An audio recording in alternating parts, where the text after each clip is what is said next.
2 taong gulang na bata sa isang iglap, bigla na lang nawala sa taniman ng nyog sa Dapitan City, Zamboanga del Norte. Kaya hinala ng mga magulang, baka ito isang kababalaghan. May mga kwento-kwento sa mga probinsya na diumano may mga punong nangunguha.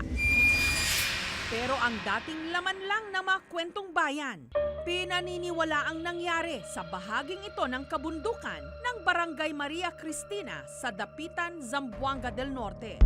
Ang puno ng mangga kasing ito, di umano, kinuha ang isang 2 taong gulang na bata.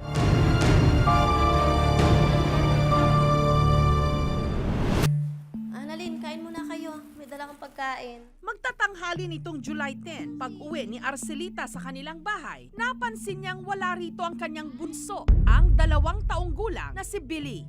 2 na lang anak ko, hinahanap ko sila, ang isa wala na. Bumalik yung panganay ko po at yung sunod, tinanong ko kung saan ang bunso, iiwan daw kay lolo. Agad pinuntahan ni Lito sa koprahan ang kanyang ama, ang lolo ng bata na si Lolo Ermelino. Ang mga bata nga dagko nang giragan paingon dito sa langob. Akong ibado nga ayaw diha mo kay lain diha anang diri mo. Ang bata nagsunod man. Dingko ako ding gitudlo. Ikaw gipinahan ka na nako nga dili ka mag-apas diri. Lugit dingko nagkausa man ng pagtindog nako. Nakalit man lang na diha nga sak duol nga nawala. Ang natatandaan naman daw ng panganay na kapatid ni Billy na si Gabriel, may hinahabol silang malaking paru-paro. Ano kulay? Orange. Wala. Tumakbo ka. Pagbalik ni mo, Wala na si Billy. Buong magdamag silang naghanap kay Billy sa masukal na bundok, pero ni anino nito hindi nila nakita. Hanggang nakatanggap sila ng impormasyon na ang kapitbahay nilang si Rosel, nakita raw si Billy.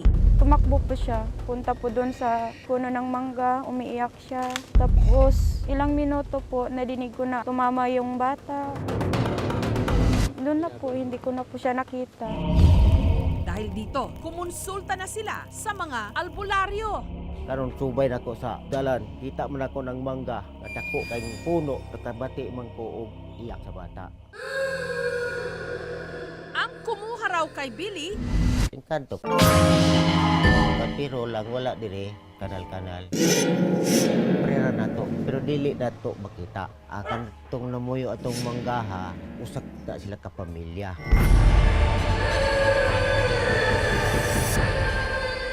Tingin ko may ibang nangyari sa kanya. Baka na ano siya ng tao. Para sa akin, totoo may nangyari. Kasi sa ano ko doon, noong maliit pa ako, ganyanin din ako. ang kwento na nangunguha ang mga puno dito sa barangay ng Maria Cristina, pinatotohanan ng tubong Maria Cristina na si Harry na narito na ngayon sa Maynila. Siya raw kasi mismo kinuha ng engkanto. Sabi ng papa ko, bumili ka ng tuba ng niyog. Pag ko sa daanan, may 2 tao.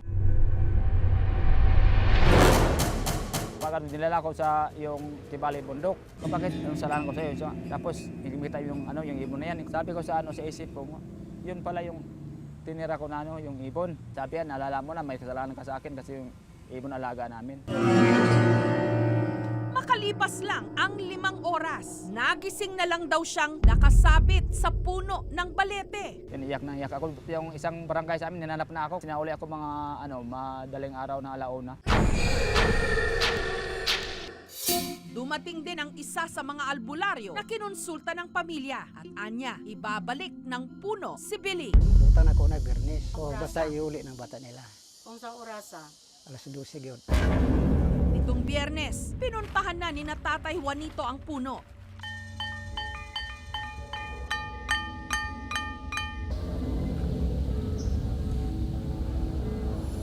At matapos makipag-usap at mag-alay, wala pa ring biling lumalabas. Wala ko nakikita dili sa mangga sa mga Emilia nga mga panulay. Then at tapos bilite, mingaw lang gyapon. Murag dili sila mutubag. Wala gyud diri ng bataon. Dumating na rin ang investigador ng Dapitan PNP. Ipinakwento ng investigador kay Lolo Ermelino kung saan niya huling nakita ang kanyang apo. Na. Anak, diri ang bata na. Ako. Na. Bayabi ang paglakaw. Tindog na Tapos ikaw galugis ka. Ano man itong bataan? Sinuyod ng pulis ang paligid.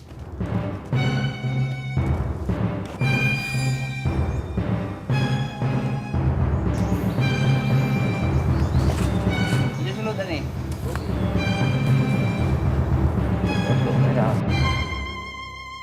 Wala. Kinabukasan, nagsanib puwersa na ang mga pulis, ang City Disaster Risk Reduction and Management Council, ang Social Welfare Office at mga opisyal ng barangay ng Maria Cristina sa paghahanap kay Billy.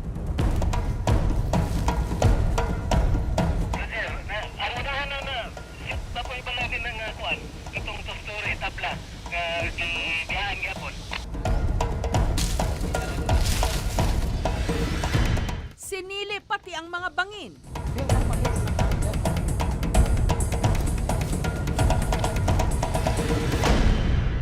Pero matapos ang 2 oras na paghahanap, walang nakitang bakas ng bata. Balik tayo dun sa area na sabi nawawala yung bata. Yun talaga yung area na ano natin.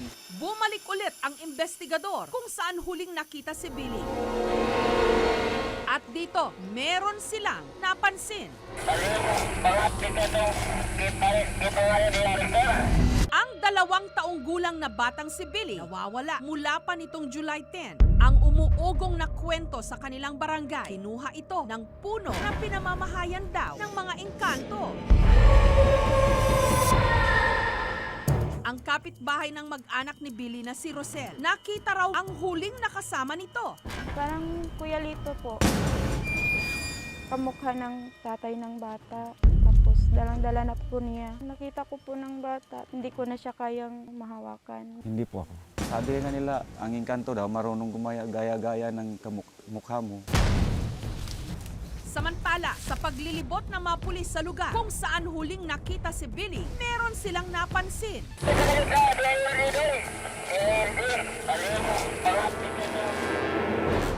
May tila nasunog na parte sa lupa. Wednesday nangyari, nawawala yung bata. Thursday na maabot yung report.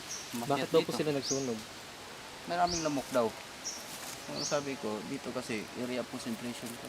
Sabi niya, dito nawala yung bata. Sabi nila yung lolo yung kasama ng bata. So, under investigation pa rin namin yung lolo. Sa ngayon, sir, hindi pa namin malaman kung ano talaga yung nangyari sa bata. Pero patuloy pa rin kami na-imbestigar saan namin posible makita yung bata. Wala ko'y hanaw na sir nga kanang pagkawala sa bata. Walang aksidente kang nakita? Wala nangyaring aksidente? Wala man yun, wala man. Ayon naman sa inisyal na investigasyon ng PNP Dapitan, Hindi rin kami makasiguro na ganyan ang kanilang mga pamahiin na kinuha daw yung mga engkanto. Pero as of kami, sa yung trabaho namin, patuloy rin kami mag-imbestiga kung ano talaga yung nangyari. kaya hanggang ngayon, ang kaso ng pagkawala ni Billy punong-puno ng misteryo. Sana umuwi na siya kasi naghintay naman kami mga magulang niya. Namimiss na namin siya. Pinigilan ko namang umiyak kahit malungkot. Kasi pag umiyak ka, parang nawalan ka ng pag-asa na wala na yung bata. Bile, nandito lang si mama mo. Nag-antay na umuwi ka na sa atin. Yung papa mo nag-antay na din. Marami kami nag-antay dito. Kasi matagal na kami naghanap sa iyo. Hindi ka naman namin nakikita. Umuwi ka na sa amin. Mahal na mahal ka namin. Thank you for watching, mga kapuso. Kung nagustuhan niyo po ang videong ito, subscribe na sa GMA Public Affairs YouTube channel. And don't forget to hit the bell button for our latest updates.